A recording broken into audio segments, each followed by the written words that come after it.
नमस्कार. आपण ऐकत आहात चैत्राली यमगर लिखित गुंतता हृदय हे भाग 2.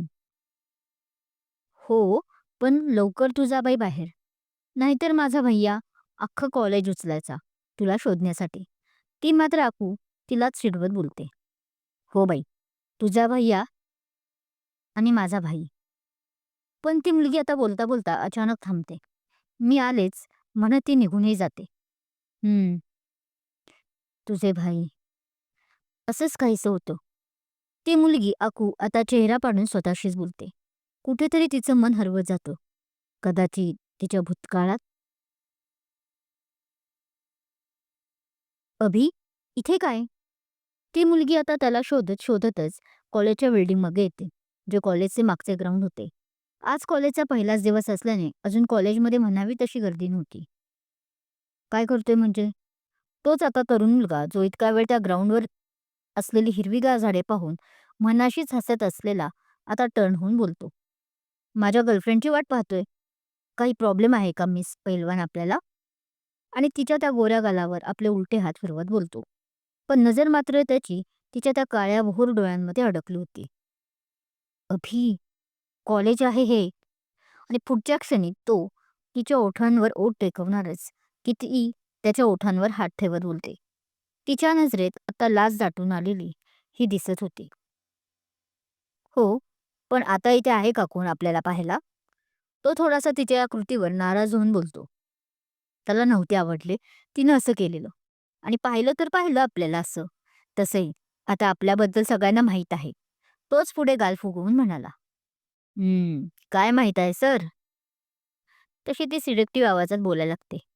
तेही त्याच्या गळ्यात हात गुंफवूनच. कारण आपले सर आता जाम रागावले आहेत हे तिलाही माहीत होतं. पण त्याची नाराजगी कशी काढायची हेही तिला आता चांगलं चौकत होतं. त्यांच्या रिलेशनशिपलाही 3 वर्ष झाली होती आता जेमतेम. "तुला चांगलंच माहीत आहे पैलवान, मला काय बोलायचं आहे ते." तोही आता लगेच विखळला होता. तसंही तिच्यावर तो रुसून बसून मिळालेला वेळ वाया घालवत नसे. एकतर एकाच कॉलेजमध्ये असूनही त्यांना असे प्रायव्हेट क्षण खूप कमी मिळायचे. कायम त्याच्या भोवती मुलींचा गराडा असायचा. या कॉलेजचा तो प्रोफेसर जे होता आणि ती त्याची स्टुडंट.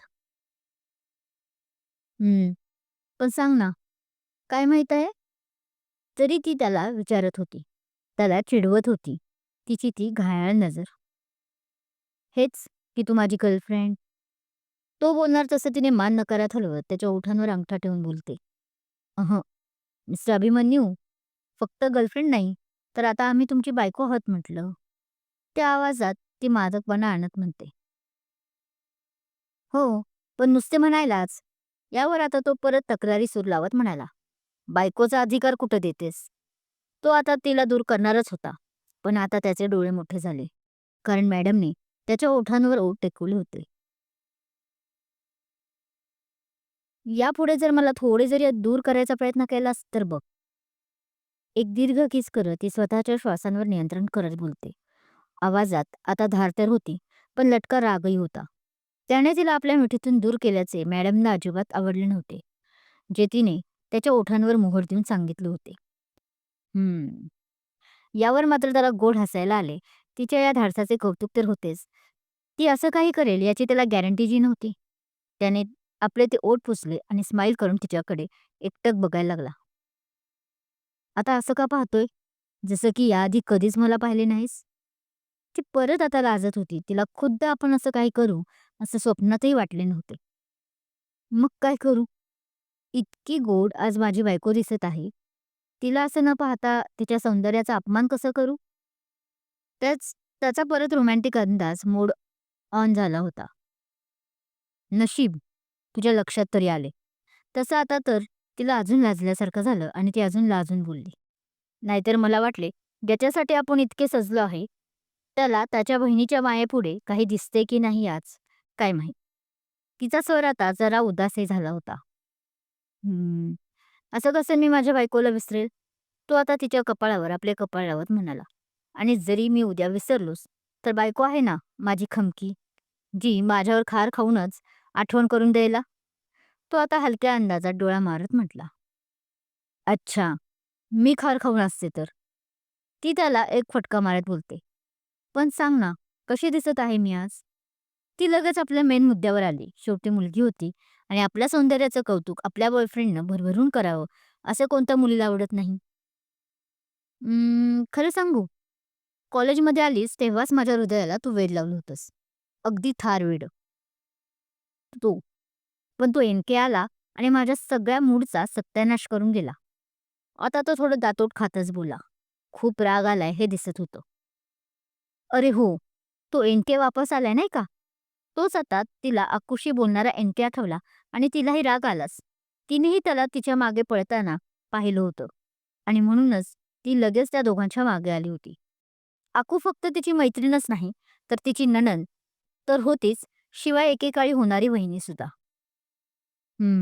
पण तू आलीस मध्ये म्हणून जास्त मीही ताणले नाही. त्याने स्वतःच्या रागावर कंट्रोल करत तिचा हात हातात घेत खूप प्रेमाने म्हटले, "हो, तेच बरं केलंस. तसेही कॉलेजचा पहिला दिवस आहे आज अक्कूचा.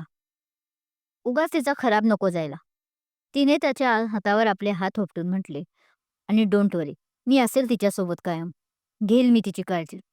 तिने पुढे त्याला आश्वासक नजरेनं पाहत म्हटलं, "हो, पण तू तुझी काळजी सुद्धा घे." त्याने तिला हसून म्हटले, "का? तू कुठं चाललाय?"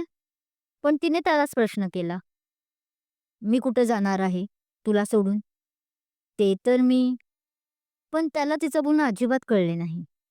"हां, मग तू असताना तू घे ना माझ्या मग तू असताना तू घे ना तुझ्या जानची काळजी. मी घेईन तुझ्या जानची काळजी." तिनेही आपले नाक उडवत म्हटले, "नौटंकी कुठली."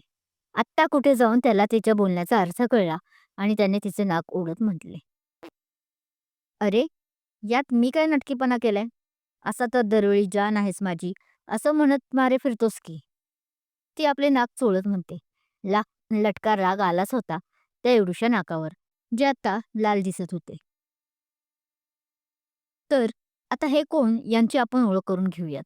हे आपल्या कथेचे मेन पात्र केतकी दीपा रणवीर गायकवाड, जी एक पैलवान आहे, आणि अभिमन्यू प्रतापराव देशमुख हा सुद्धा पैलवान आहे. आणि दोघेही पुण्याच्या मॉडर्न कॉलेज ऑफ इंजिनिअरिंग या कॉलेजमध्ये असतात.